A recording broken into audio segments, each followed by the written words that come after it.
কৃষ্ণ জয় গুৰু শঙ্কৰ সৰ্বগুণাকৰ জাকৰি নাহিকেও পাম তোহাৰী চৰণে ৰেণুহত কোটি বাৰে কুকৰহু প্ৰণাম তোহাৰী চৰণে ৰেণুহত কোটি বাৰে কুকৰহু প্ৰণাম তোমাৰ চৰণ সেৱাৰ গোবিন্দ নাজানো একো পাই যিমতে সেৱাটো ৰহিব কৰোণা কৰিতে হৰি জোৱাই যিমতে সেৱাটো ৰহিব কৰোণা কৰিতে হৰি জোৱাই কৃষ্ণ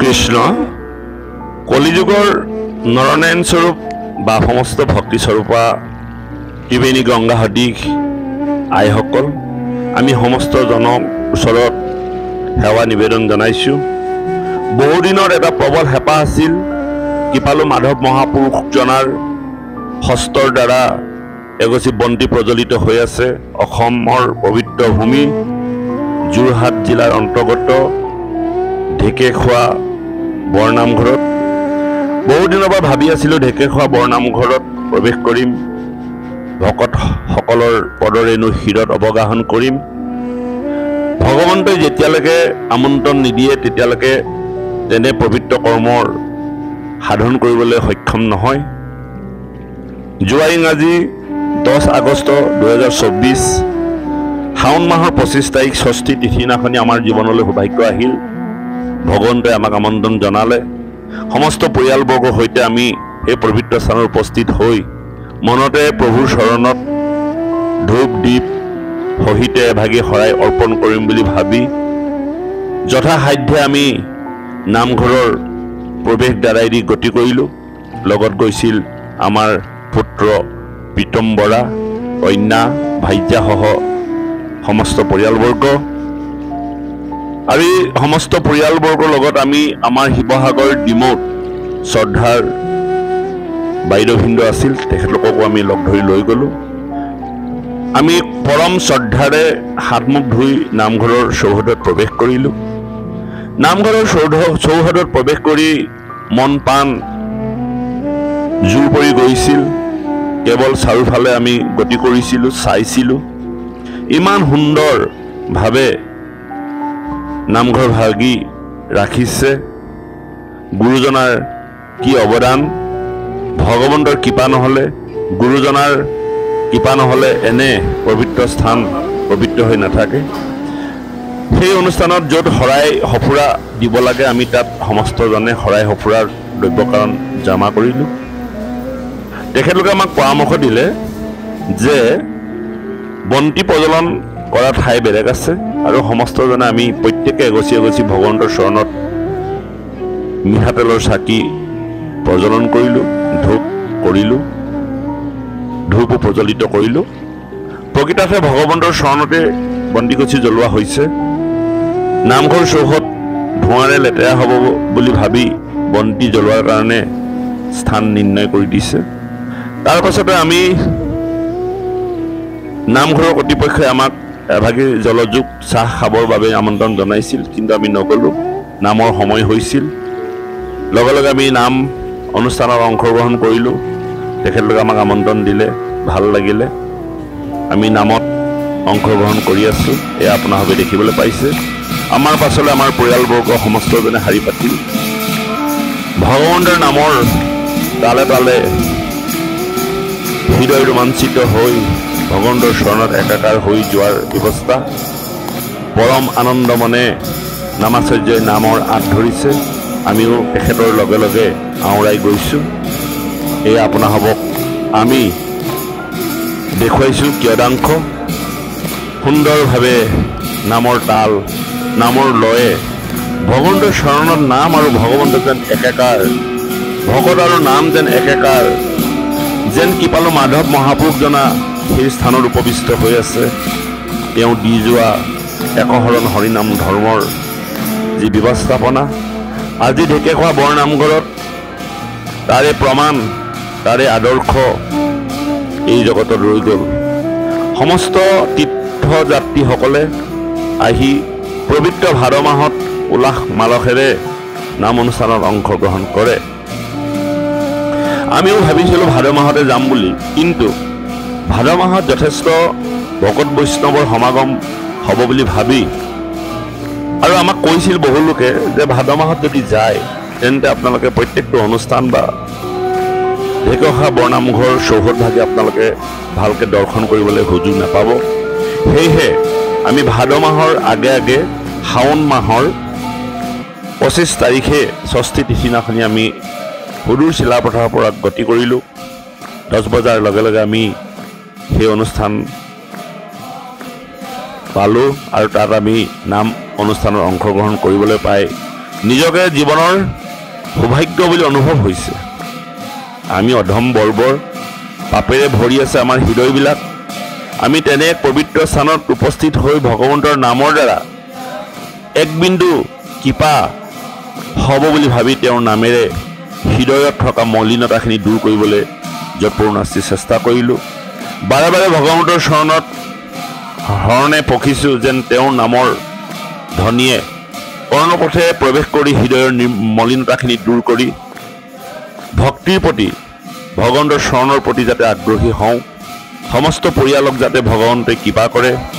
নামৰ সুমংগল ধ্বনিয়ে মংগলময় কৰি মানৱ জীৱন যাতে ধন্য হয়, সেই আশা বুকুত বান্ধি ভগৱন্তৰ পৰম নিৰ্মল গুণনামত আমি সহযোগ কৰিবলৈ ধৰিলোঁ। নামৰ গতি বাঢ়ি গৈছে। নামৰ দ্ৰুতগতিত আমিও দ্ৰুতগতিভাৱে কৰতাল বজাই আচাৰ্যক আমি যৎপৰোনাস্তি সহায় কৰিবলৈ আগবাঢ়িছোঁ। বৰ ভাল লাগিছে, সুন্দৰ এটা অনুভৱ। হৃদয় যেন ৰোমাঞ্চিত হৈ দুচকুৰে যেন নিগৰি আহিব অশ্ৰুধাৰা। দুজনা গুৰু এই অসম মুলুকত জন্মগ্ৰহণ কৰি অসমৰ ইমূৰৰ পৰা সিমূৰলৈকে নাম কীৰ্তন ঘোষা বৰগীত সমস্তবিলাক আমাক দান দিলে। আমি মূৰ্খমতীসকলে সেইখিনি সংৰক্ষণ সংগ্ৰহ কৰিব নোৱাৰাটো আমাৰ বাবে দুৰ্ভাগ্য। আমি শৰীৰৰ আহাৰৰ কাৰণে দৌৰিছোঁ, কিন্তু আত্মাৰ আহাৰৰ কাৰণে আমি চেষ্টা নকৰোঁ। আমাক আত্মাৰ আহাৰৰ বাবে দি গ'ল কৃপালু শংকৰ আৰু মাধৱ গুৰুজনাই বৰগীত, নাম কীৰ্তন, ঘোষা ৰত্নাৱলী। সাধুৰ সংগত জীৱনৰ মলিনতাখিনি দূৰ কৰি নিৰ্মলভাৱে প্ৰশান্তি আনিবৰ বাবে হৃদয়ক পবিত্ৰ হৃদয়লৈ পৰিৱৰ্তন ঘটাই ঈশ্বৰ চৰণত শৰণাপন্ন হৈ মই কোন, ক'ৰ পৰা আহিছোঁ আৰু ক'লৈ যাম, এই আধ্যাত্মিক চেতনা জগাই তুলিবৰ বাবে আমাক যি উপদেশ দিলে ভাগৱতৰ মাধ্যমেৰে, নামৰ মাধ্যমেৰে, আমি তাক উপলব্ধি কৰিলেই আমাৰ জীৱনবিলাক সুন্দৰ হয়, মধুময় হয়।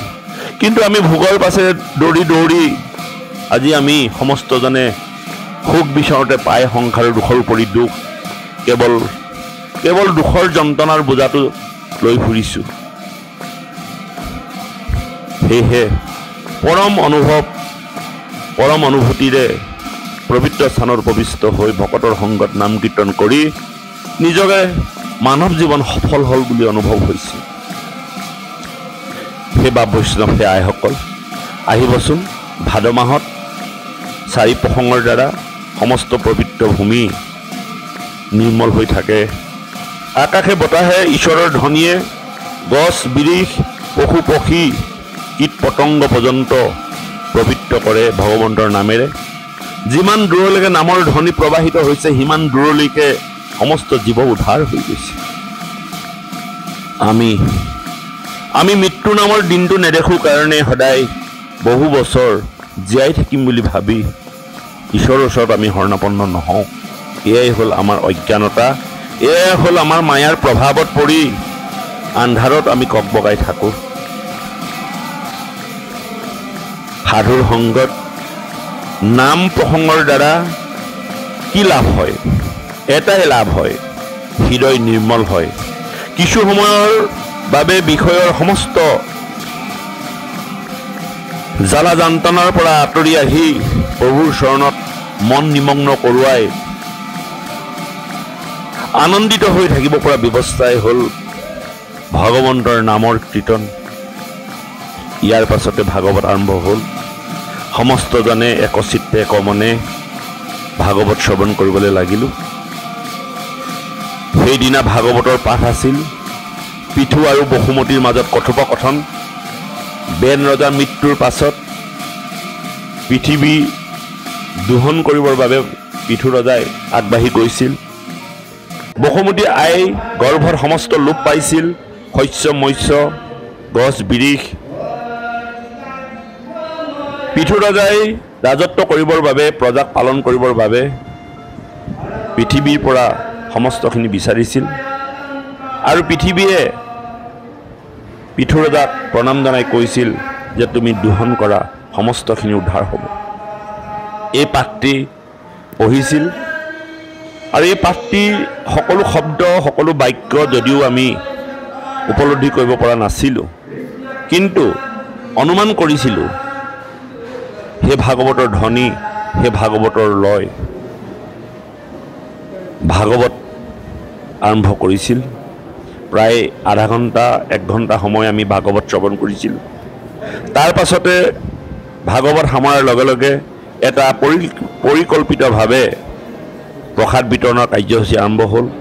প্ৰসাদ গ্ৰহণ কৰিলোঁ ভকতৰ সংগত থাকি, আৰু লগে লগে সেই অনুষ্ঠান সমাপ্তি ঘটাই অনুষ্ঠানৰ কিছু কিয়দাংশ ভকত বৈষ্ণৱৰ বাবে আমি কেমেৰাৰ জৰিয়তে ধৰিবলৈ যত্ন কৰিলোঁ। অনুষ্ঠানৰ চৌদিশ চৌহদৰ ফটো তুলিবলৈ যত্ন কৰিলোঁ। এয়া লক্ষ্মী নাৰায়ণ অনন্ত ফেনাৰ তলত মূৰ্তি সজীৱ কৰি ৰাখিছে। দেখিলে সঁচাকৈ যেন হে নাৰায়ণ, হে লক্ষ্মী বিৰাজ হৈ আছে। এয়া গৰুড পক্ষী মণিকূটৰ সন্মুখত জয় বিজয়ে দুৱাৰ ৰক্ষক হিচাপে আছে। ভকত বৈষ্ণৱে প্ৰত্যেক দিনেই চৌহদ চাফা কৰি ৰাখে। আটাইতকৈ ডাঙৰ কথা, ঢেকীয়াখোৱা বৰনামঘৰৰ মণিকূটৰ যি ভূমি, সেই ভূমি পকা নহয়, মাটিৰে লেপন কৰা হয়।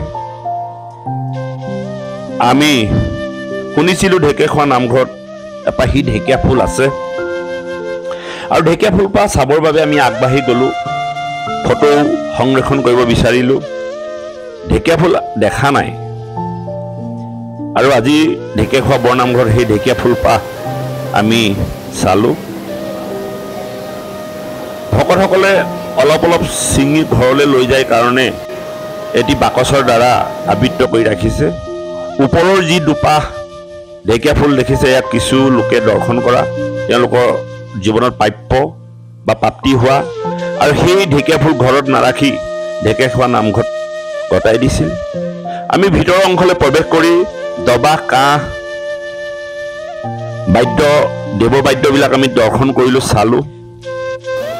সুন্দৰকৈ সজাই সংৰক্ষিত কৰি ৰাখিছে। এয়া দেখিছে দবা, কাঁহ বৈদ্যুতিক মাধ্যমেৰে বজোৱা হয়। নামঘৰৰ মণিকূটৰ আশে পাশে এইখিনি সজাই ৰাখিছে।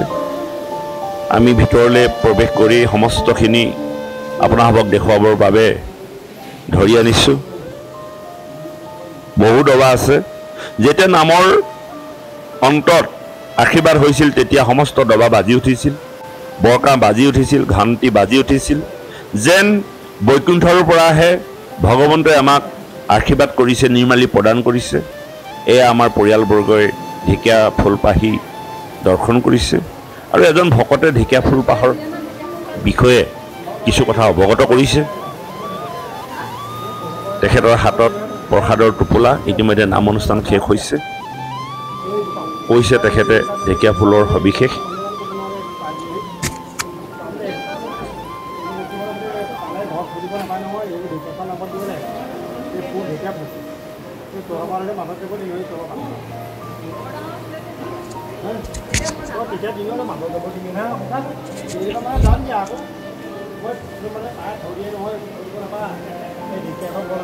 আমাৰ পৰিয়ালবৰ্গ জুমি জুমি চাইছে। সেয়া আমাৰ বাইদেউ নেদেখা বস্তু দেখিছে। ঢেকীয়া ফুল দুষ্প্ৰাপ্য এবিধ পুষ্প। আমিও দৰ্শন কৰি থাকিলোঁ, তেওঁলোকৰ ৰেৰ ৰূপ চালোঁ। নামঘৰৰ চৌহদৰ পৰা যেন ওলাই নাহিম এনে অনুভৱ, যেন তাতেই ঘূৰি থাকিম, তাতেই থাকি যাম, তাতেই জীৱনৰ শেষ সন্ধিয়াকণ পাৰ কৰিম এনে লাগে। কিন্তু বিষয়খনে লগ নেৰে, বিষয়খনে লগ নেৰে। ইয়াৰ পাছতে ভাবিলোঁ ভকত বৈষ্ণৱসকল বহি আছে দুই এজন, আমি আমাৰ ল'ৰাক মাতি দিলোঁ ভকত বৈষ্ণৱৰ ওচৰত এভাগি সেৱা জনাবৰ বাবে। তেওঁ ভকতসকলৰ লগত কথা পাতিছে, এৰিবলৈকে মন নকৰে, সকলো কথা জানিবলৈ বিচাৰে। তাৰপিছত আমি এই বহি থকা ভকত বৈষ্ণৱৰ ওচৰত এভাগি সেৱা জনালোঁ। এয়া হ'ল কাৰ্যালয়ৰ চৌহদ, শৰাই লোৱা ঘৰ আপোনালোকক দেখালোঁ, ইতিমধ্যে বন্ধ হৈ গৈছে।